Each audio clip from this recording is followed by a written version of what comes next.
रंगे हाथों पकड़े गए मेघा और माधव। वसुधा के सामने आया पूरी घिनौनी साजिश का सच।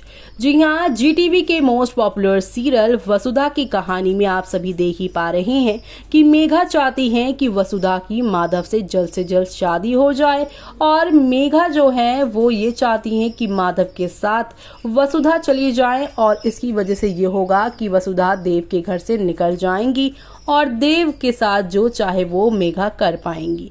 लेकिन अब यहाँ पर वसुधा ने माधव के साथ शादी करने के लिए साफ तौर पर इनकार कर दिया है, यानी कि माधव को रिजेक्ट कर दिया है। और दूसरी तरफ यहाँ पर अब मेघा के प्लान पे कहीं ना कहीं वसुधा ने इनडायरेक्टली ही सही लेकिन पानी फेर दिया है। लेकिन वो कहते हैं ना कि जब जिसको जिससे बचना होता है वो बच ही जाता है। जैसे कि वसुधा को यहाँ पर ये समझ में आ गया है कि माधव उसके लिए नहीं है, क्योंकि वो ऑलरेडी देव की यहाँ पर जो पत्नी है और इस बात को उसने छुपाए रखा है, क्योंकि वसुधा देव के घर में एक नौकरानी की तरह जो रह रही है। लेकिन अब आप सभी देखने वाले हैं कि मेघा यहाँ पर माधव के रिजेक्ट हुए जाने के बाद भी नहीं मानेंगी, बल्कि वो माधव को कुछ और पैसे देंगी वसुधा को अपने प्रेम जाल में फंसाने के लिए, ताकि वसुधा से उसका पीछा छूट जाए।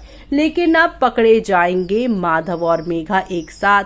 मेघा माधव को पैसे जब दे रही होगी कॉरिडोर में, तब वसुधा उसे यहाँ पर ऐसा करता देख लेगी और इसी वजह से अब वो यहाँ पे स्ट्रांगली ये कहती हुई नजर आने वाली है कि वो नहीं करने वाली है माधव से शादी, जिस इंसान का कोई अस्तित्व नहीं, जो मेघा से पैसे ले रहा है। क्योंकि उसे तो ये नहीं पता ना कि मेघा माधव को क्यों पैसे दे रही है, लेकिन वो यहाँ पर ये एक्सप्लेन करना चाहेगी कि माधव मेघा से पैसे ले रहा है, वो अपना घर ही नहीं चला पाएगा तो मेरा क्या घर चलाएगा। तो ऐसे में अब यहाँ पर ये बड़ा सवाल करके वसुधा माधव से रिश्ता तोड़ती हुई नजर आएगी। अब आगे और क्या क्या होगा वो देखना होगा बेहद खास।